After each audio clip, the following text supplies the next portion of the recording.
I was lost. Not in the literal sense, but lost in the digital noise of the 22nd century. The world had become an intricate web of holographic projections, personalized algorithms, and virtual connections. Yet amidst this technological tapestry, I felt a profound sense of isolation.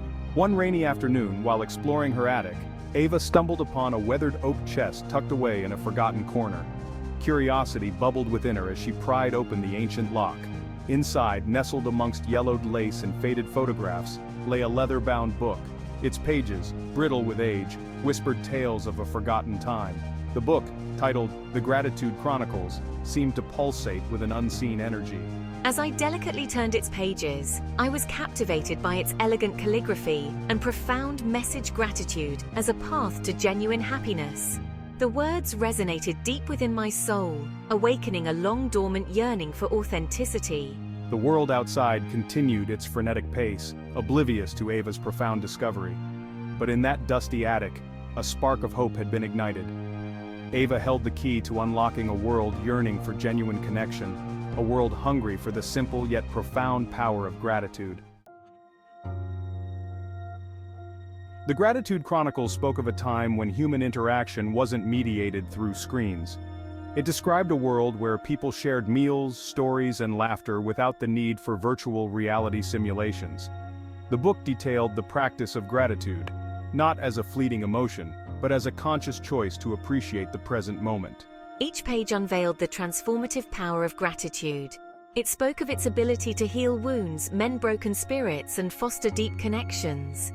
The author, a forgotten sage, believed that gratitude was the antidote to fear, envy, and the pervasive sense of emptiness that plagued modern society. One passage etched deeply into Ava's heart read, "Gratitude is the key that unlocks the fullness of life. It turns what we have into enough and more. It turns denial into acceptance, chaos to order, confusion to clarity. It can turn a meal into a feast, a house into a home, a stranger into a friend." Intrigued and inspired, I delved deeper into the book's teachings. I learned about the science behind gratitude, how it could rewire the brain to focus on positivity, fostering a sense of contentment and well-being. The ancient wisdom resonated with my modern sensibilities, offering a timeless solution to the digital age's emotional disconnect. Inspired by the book's message, Ava decided to embark on a 30-day gratitude challenge. She committed to documenting her experiences, hoping to rediscover the beauty of authentic human connection in a world increasingly dominated by technology.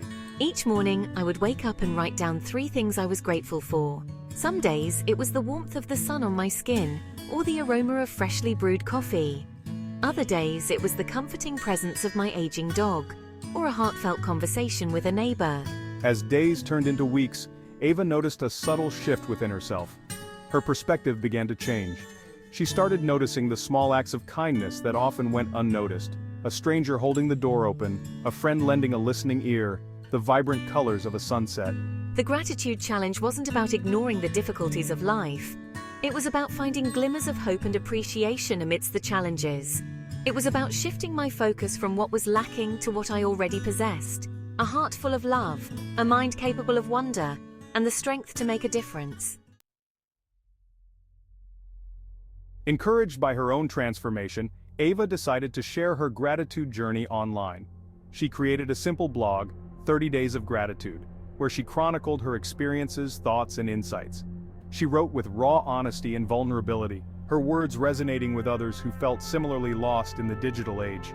To my surprise, the blog gained traction. People from all walks of life, students, teachers, artists, and even a few disillusioned techies, stumbled upon my posts. They were drawn to my genuine voice, my willingness to be vulnerable, and my message of hope in a world that often felt cold and impersonal. Ava's comment section became a digital haven for sharing gratitude lists, personal stories, and words of encouragement. It was a stark contrast to the negativity and judgment often found in other online spaces. Here, vulnerability was celebrated, and gratitude became a unifying force. Through my blog, I had inadvertently created a digital community united by a shared desire for authenticity and connection. It was a testament to the enduring power of human connection, even in the digital age.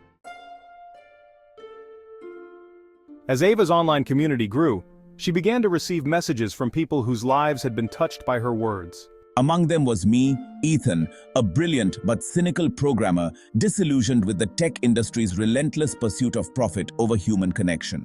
Ethan had spent years building algorithms designed to keep users glued to their screens. He had become a master of manipulation, exploiting the very human need for connection that he himself craved.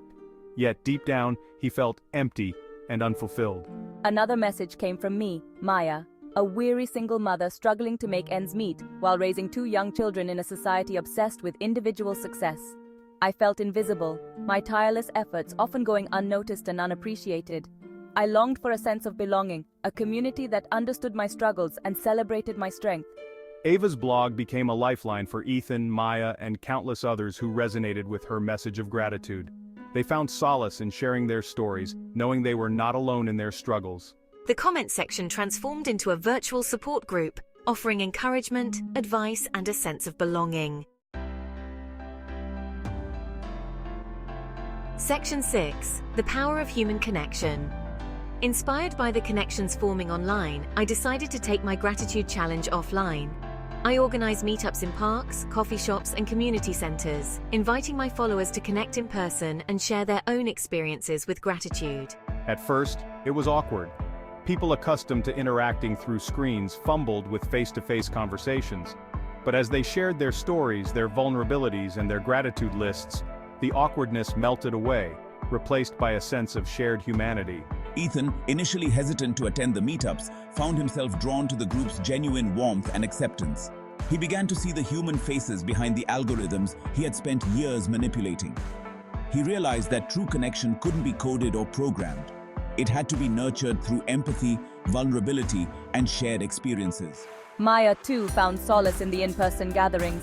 She was no longer just a faceless username on a screen. She was a mother, a friend, a woman with a story to tell and a heart full of gratitude. The group's unwavering support gave her the strength to keep going, knowing she was valued and appreciated. As the weeks passed, the gratitude movement gained momentum. What started as a personal journey had blossomed into a community united by a shared desire for a more authentic and connected world. Section 7. The Tech Giant's Shadow. The growing popularity of my movement did not go unnoticed.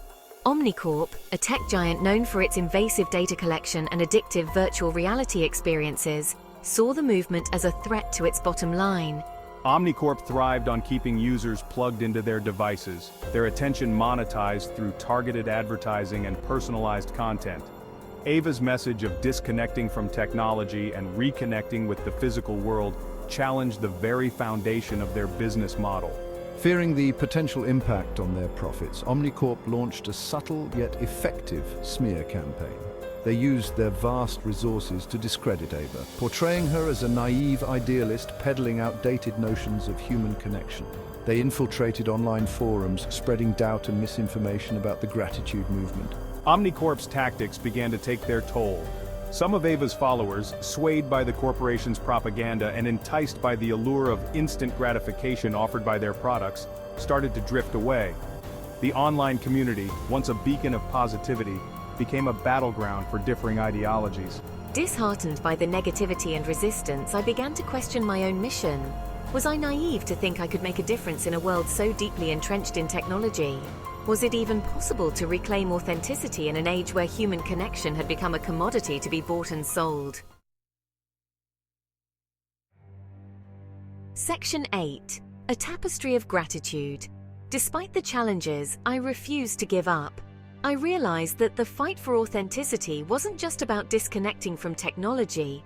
It was about reclaiming the power of human connection in all its forms. Inspired by the stories shared within her community, Ava decided to fight back, not with anger or aggression, but with the very thing Omnicorp sought to suppress: gratitude. She understood that gratitude was not about ignoring the negative. It was about finding glimmers of hope and beauty amidst the darkness. I rallied my community, urging them to counter Omnicorp's negativity with acts of kindness, gratitude, and genuine human connection. We organized community events, volunteered at local charities, and shared our stories of gratitude with anyone who would listen. We created art installations celebrating the beauty of the natural world, wrote poetry expressing our appreciation for human connection, and organized flash mobs where strangers shared heartfelt messages of gratitude. Their actions, however small, became a powerful antidote to the negativity and cynicism propagated by Omnicorp. Their message was clear. Gratitude wasn't about escaping reality, it was about embracing the messy, beautiful complexity of the human experience. It was about finding joy in the simple things, connecting with others on a deeper level, and recognizing the interconnectedness of all living things. Section 9. The Quest for Authenticity. The battle for authenticity was far from over. Omnicorp, with its vast resources and influence, continued to pose a formidable challenge. Yet, Ava and her community had tapped into something far more potent than any algorithm or marketing campaign: the fundamental human need for connection. They understood that true connection wasn't about likes, shares, or followers. It was about empathy, vulnerability, and a willingness to see the humanity in ourselves and others. It was about recognizing that we are all interconnected, part of a larger tapestry woven together by the threads of shared experience. Whether we ultimately succeeded in bringing authenticity back to our world remained to be seen.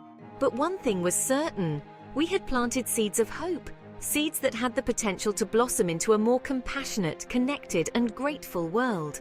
The fight for authenticity was an ongoing journey, a daily practice of choosing gratitude over cynicism, connection over isolation, and love over fear. And in a world increasingly dominated by technology, it was a fight worth fighting.